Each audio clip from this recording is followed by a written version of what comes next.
So in my high school American history class, we have a teacher who prefers that every quarter we give a presentation on the current events happening around us in a relatively detailed and interesting way. Okay, so let's talk about obesity. I didn't even say anything yet! Specifically childhood obesity.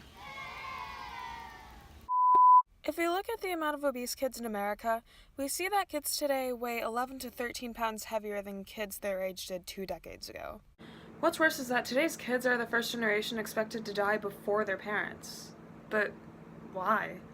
With the current political climate, everyone wanting to accept absolutely everyone around them, and the plethora of people always thinking they're right, it's pretty easy to point the finger at things like fat acceptance movements and neglectful parents. And while those things definitely do not help, that's not where the problem stems from. Not really. See, the 1990s and 2000s saw a sharp increase in 3 things: technology use, eating habits, and obesity. Let's see what changed. Hey, ever wonder why you had to do the pacer? So around the 1970s and 80s, a lot of schools around America started to crack down on a lot of health-related things due mainly to budget. See, before Reagan took office, lunches were already being diminished after the recession in 1982, leading to the USDA recategorizing nutritional statuses of foods, leading to the ketchup is a vegetable joke, and creating the offer versus serve system at lunch where students are allowed to skip out on food options that don't appeal to them. After Reagan took office, he sought to cut the budget bill, leading to welfare benefits and food stamps being lost. This means more kids relied on school lunches. Since schools are forward funded, the impact never really hit until around a decade or 2 later, so quality of food and physical education was kind of the first thing to go. This led Arnold Schwarzenegger, yeah, to launch a campaign to advocate physical education in schools since it started disappearing. This meant things like touch football and dodgeball would often get replaced by things like cycling, swimming, and jogging. This is also around the time when gym was being added to elementary schools, so once kids finally hit high school, gym was just another class that they had to take. This is also where the pacer came from. Part of the original intent was to get kids to enjoy PE, since before, really, the only kids getting rewarded were the top athletes. Unfortunately, social pressure doesn't go away that easily, and if you suck at the things that you're offered, well, too bad. I mean, it's not like you have to do them in front of your whole class or anything. Test scores also play a major role since they hit pretty high in school priorities. Ever wonder why your grandparents got to go home for lunch when you've only got 20 minutes to even eat? Yeah, that's partially because there's more time being devoted to teaching than lunch blocks. This leads to speed eating becoming a habit in kids, which is carried home and into adult life.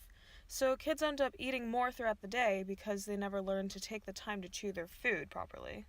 So in order to improve test scores, schools thought it would be a good idea to lower the overall health of students, even though the overall health of students is what would probably have kept test scores up. Ding, arikari, arikari, ha-cha-cha-cha. Then there's the problem at home. In short, income of parents has not increased with the cost of living. Inflation increases faster than income, so many products' prices increase so fast to where you can't buy something you could buy 30 years ago with the same amount of money. This means parents are putting in more hours, so kids are spending more time on their phones or in front of the television. This trains kids to attribute technology as a main source of happiness. You see, when your phone lights up, you get a sudden rush of dopamine because snap from bay equals good. They're probably just fam anyway. Furthermore, there are families choosing to dine out where the portions are large enough to trick buyers into thinking they're getting their money's worth, or they buy boxed or canned products, which drops the time spent cooking, again, allowing adults to work longer hours. This causes kids to be more accustomed to unhealthy foods, so many healthy foods offered at school end up in the trash. So, where do we stand now? Well, a lot of schools are starting to add more sugary foods to their lunch menus, which causes the all-too-common sugar crash. You ever wonder why you can't stay awake in class? Yeah, that's probably why. Schools are also starting to cut gym from the curriculum all over the US, so the obesity rate is ever rising. So, what do we do about this? It's really up to the next generation. The problem goes so much deeper that it's really hard to get through in one sitting. The most we can really do is try our best to work towards a hopefully better and healthier future and try to avoid hitting the top spot in obesity population.